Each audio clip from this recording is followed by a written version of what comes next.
पूरे देश भर से 30 अक्टूबर को अयोध्या में 5 लाख कार सेवक उपस्थित हुए। हम तो यहाँ से निकले ही थे सिर में फेंटा बांध के कि या तो गोली लगेगी छाती पर है और या तो हम ढांचा ढा के आएंगे। मिट्टी का कण कण चीख चीख कर बोल रहा है कि यह भगवान यहीं पैदा हुए।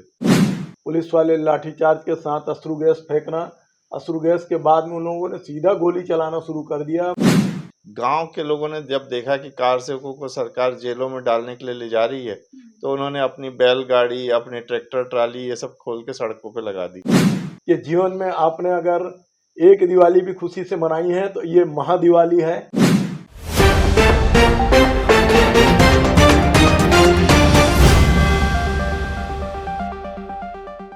स्पर्श मल्टी स्पेशलिटी हॉस्पिटल अब गैस्ट्रोएंटेरोलॉजी की सुविधा के साथ आपकी सेवा में, साथ ही दे रहा है एम्बुलेंस के लिए टोल फ्री नंबर की सुविधा 180030091616। नमस्कार, मैं तीरंदाज प्राची। 22 जनवरी का देश दुनिया सहित पूरे भारतवासियों को बेसब्री से इंतजार था और आखिरकार वो दिन आ गया है जिस दिन राम मंदिर में जो है प्राण प्रतिष्ठा होने जा रही है। इस खुशी के पीछे जो संघर्ष की कहानी है और जो उस समय जिन लोगों ने संघर्ष किया, जिन कार सेवकों ने संघर्ष किया, वो आज हमारे साथ मौजूद है। इनसे जानेंगे कि किस तरीके से राम मंदिर जो बनाने के पीछे का इनको जो संघर्ष है वो कितना मुश्किल था और जो आज पूरे भारतवासी जो खुशी मना रहे हैं उनके पीछे इनका कैसा योगदान है और क्या कुछ उस समय मंजर था। देश दीपक जी हमारे साथ यहाँ पर मौजूद है, जो कार सेवक की जिन्होंने भूमिका निभाई थी और कहीं ना कहीं इनके जो संघर्ष ही है जिसकी वजह से आज पूरा जो देश है, पूरे जो भारतवासी हैं वो इतनी बड़ी खुशी मना पा रहे हैं।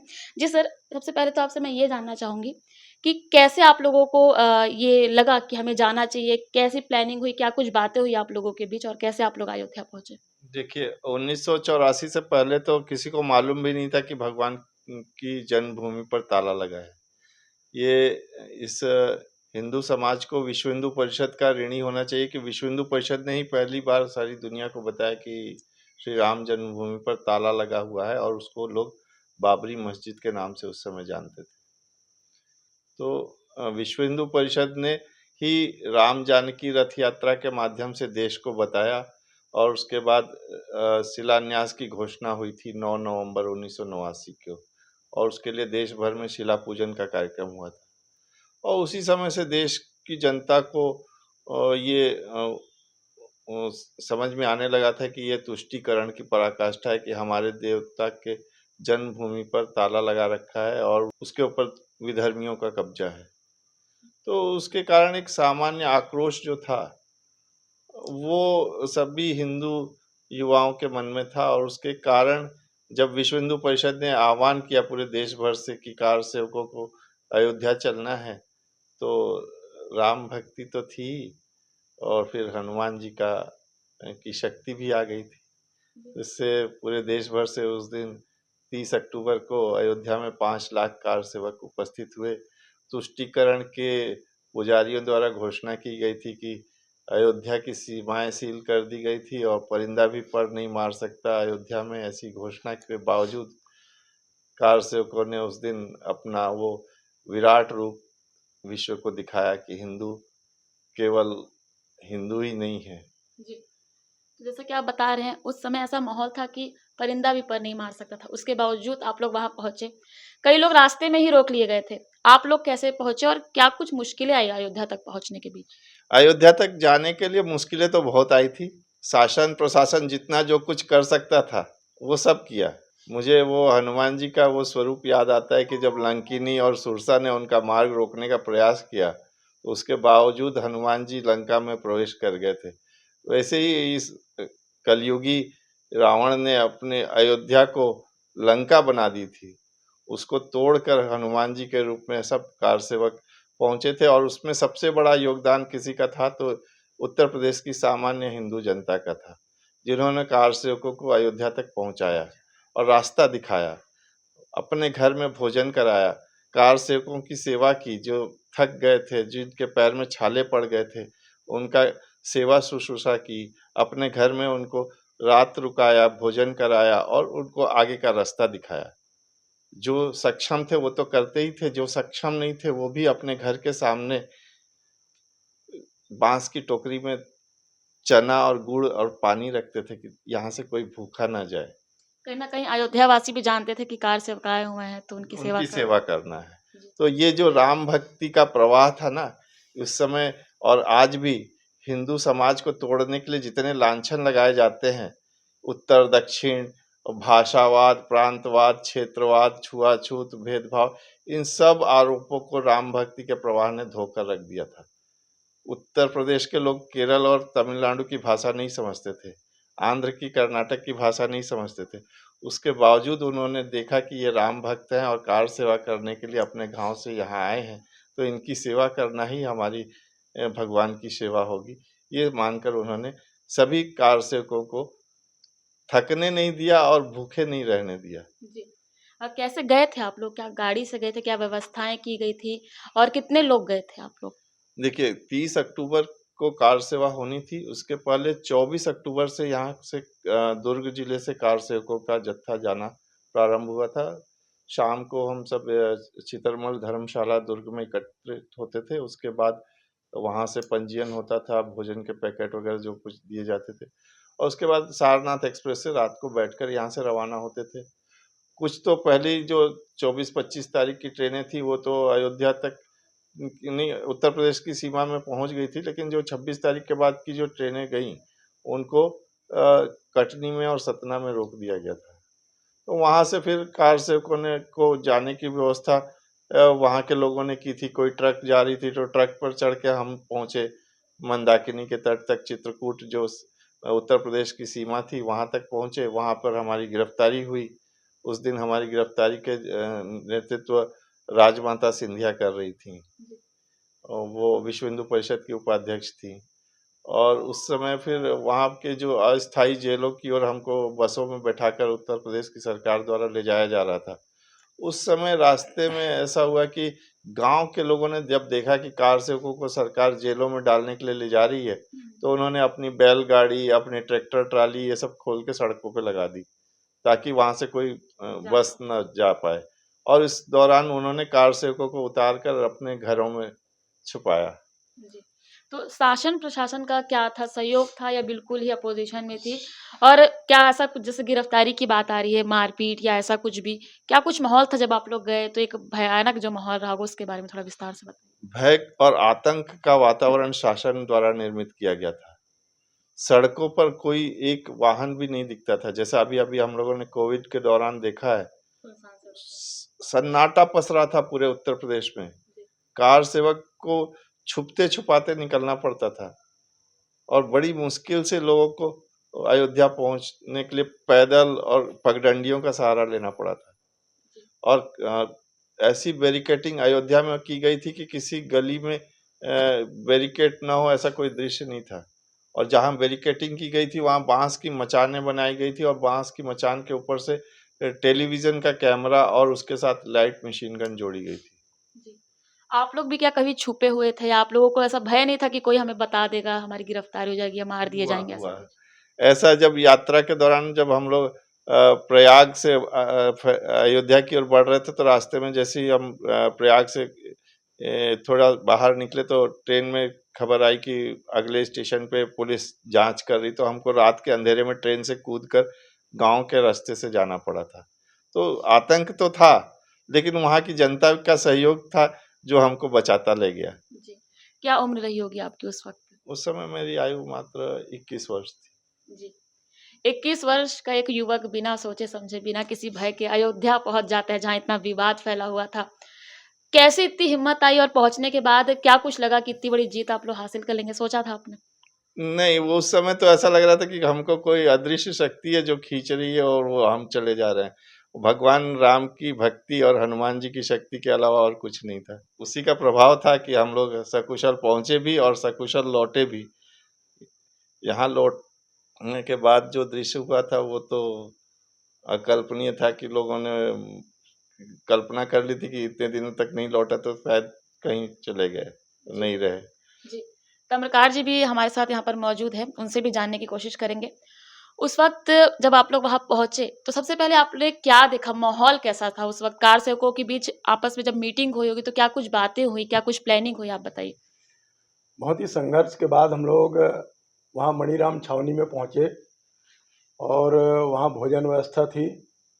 मैं बता दूं कि अयोध्या के जितने मंदिर हैं उन सारे मंदिरों में कार सेवकों की भोजन व्यवस्था थी और पंडे पुजारियों ने, मैं समझता हूँ, लाखों कार सेवकों को भोजन बैठाल के खिलाया। और ये तय हुआ, रात को सब कुछ टेंट में भी रुके थे कि बोले अपन जो बालू है सरयू की, उस सरयू की बालू को ले जाके वहाँ रखेंगे। तो इससे कार सेवकों में आक्रोश हुआ कि हम केवल यही करने आए हैं क्या करके। और दूसरे दिन फिर सभा थी, विशाल सभा थी। और विशाल सभा होने में वहाँ साध्वी रितंबरा जी हैं, अशोक सिंघल जी हैं, उमा भारती जी हैं, इन सब का आयोजन था।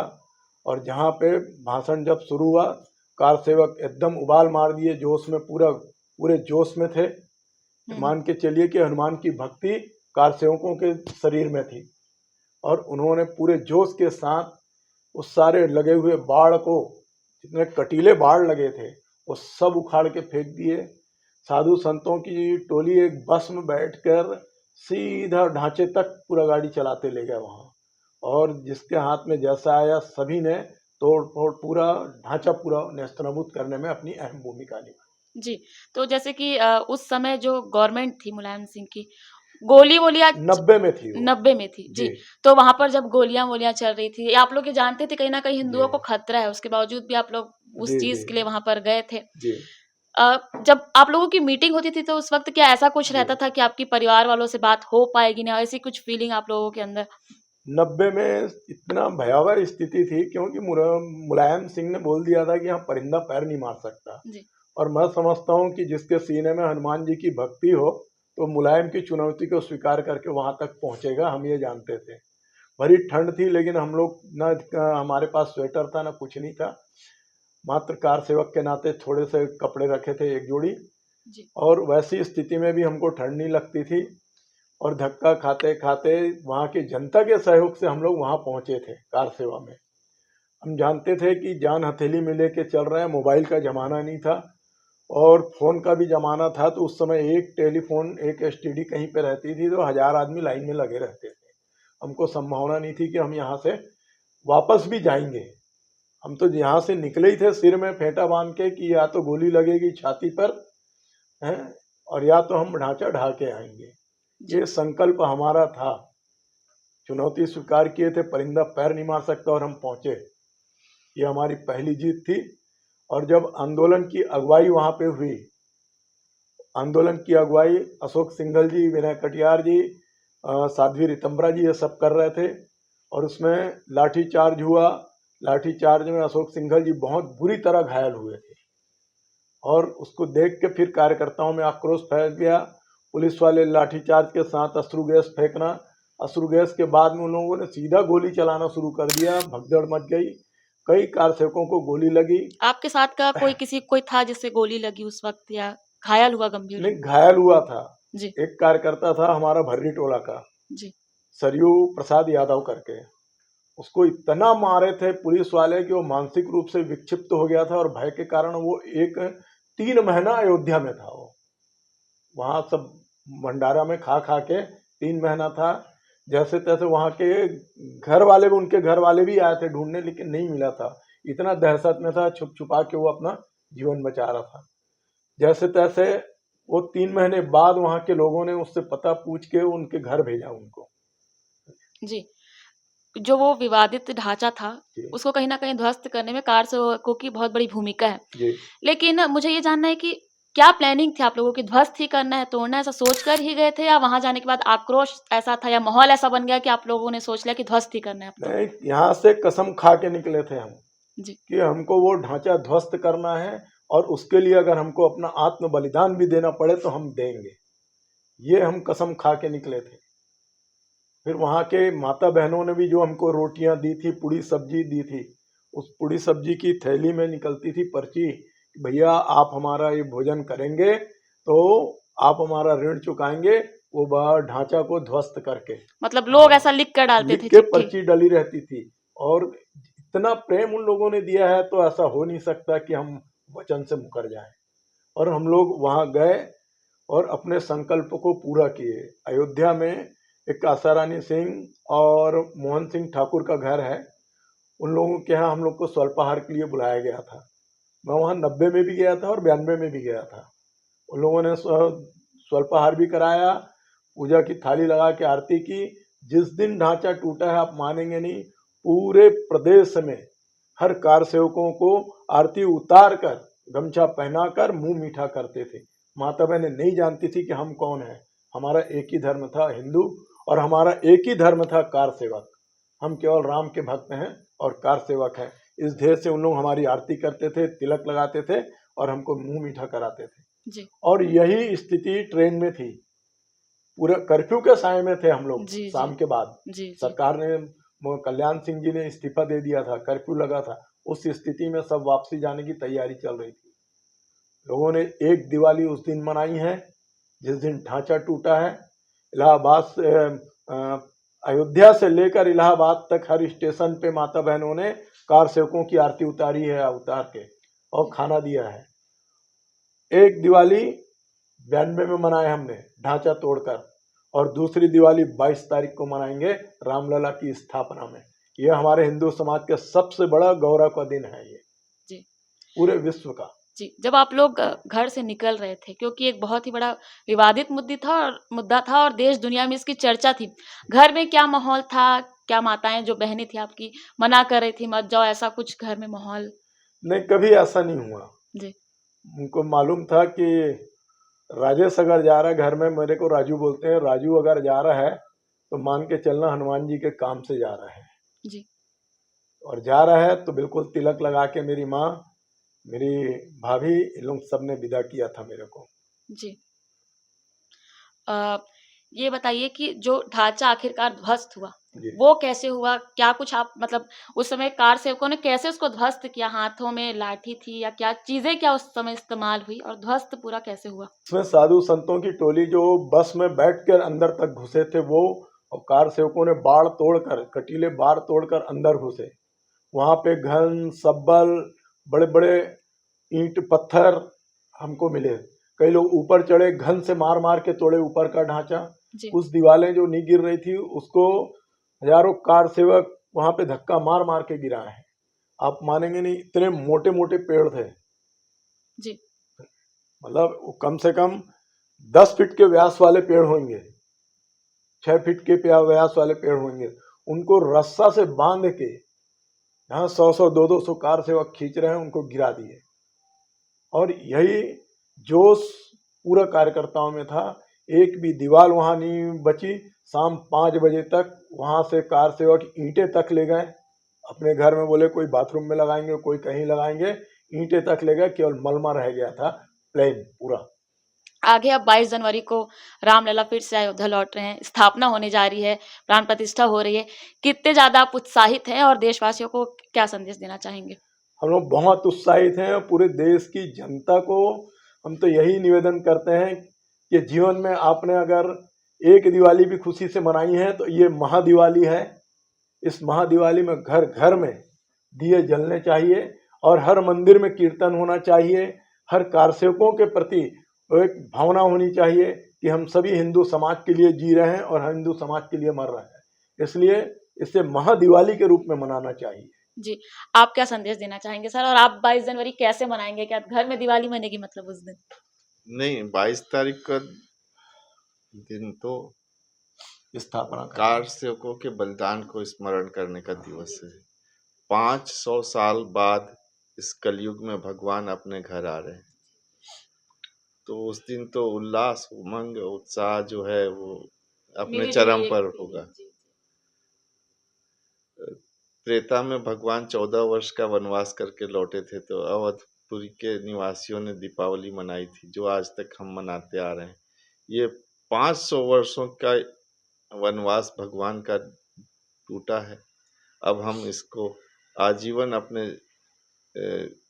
इसको दीपावली के रूप में ही मनाएंगे। 22 जनवरी हमारे लिए उतना ही पुण्य और सौभाग्यशाली दिन है और इसको मैं पूरे समाज के साथ मनाऊंगा। जी। सर, उसके बाद आप लोग कभी जब दोबारा अयोध्या जाते होंगे या गए होंगे, कैसी फीलिंग आती है कि अब उन जगहों को देखकर पुराना पूरी चीज़ें स्मरण होती है? क्या लगता है? मैं वो सौभाग्यशाली हूँ जिसको बाबरी ढांचा देखने का अवसर भी मिला, भगवान जब टेंट में थे तब भी देखने का अवसर मिला और अब जब मंदिर बना तो भी देखने का अवसर मिला। पीड़ा तो थी, जिस दिन वहाँ खुदाई हो रही थी सुप्रीम कोर्ट और हाई कोर्ट के निर्देश पे, तो उस दिन भी मैं वहाँ उपस्थित था। मेरे सामने बाबरी मस्जिद एक्शन कमेटी की तरफ से जफरयाब जिलानी साहब भी थे। मुझे लगता था कि ये सत्य मिट्टी का कण कण चीख चीख कर बोल रहा है कि ये भगवान यहीं पैदा हुए।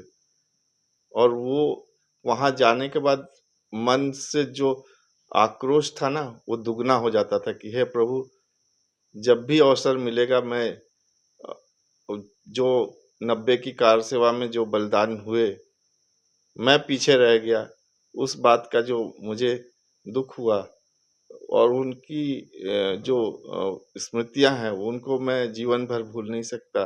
और वो एक अविस्मरणीय क्षण दोबारा इस धरती पर ना आए कि हिंदुओं को अपने आराध्य की जन्मभूमि के लिए लड़ना पड़े विधर्मियों से और अपने ही सत्ता लोलुप तुष्टीकरण के पुजारियों से। तो ये दिन मेरे लिए बहुत सौभाग्यशाली दिन है 22 जनवरी का, और समाज इसको दीपावली की तरह ही मनाए, ये मेरी अपेक्षा है। तो जैसे कि दोनों कार सेवकों ने जो संदेश दिया है, वो तो हर भारतीय के लिए एक बहुत ही बड़ा संदेश है। और कहीं न कहीं इन दोनों कार सेवकों के अलावा ऐसे कई बड़े कार सेवक, कई ऐसे लोगों का बलिदान है जिसके कारण आज जो पूरे भारतवासी, पूरे देश दुनिया के हिंदू आज राम मंदिर जैसा जो सौभाग्य है वो फिर से प्राप्त कर पा रहे हैं। ऐसे भी और भी इंटरेस्टिंग और इन्फॉर्मेटिव वीडियोज़ के लिए आप देखते रहिए तीरंदाज। नमस्कार। खुश है तो फिर खुशी मना ले, छोटा बड़ा केक मंगा ले, संगम में मिलता है बढ़िया केक, संगम में मिलता है बढ़िया केक।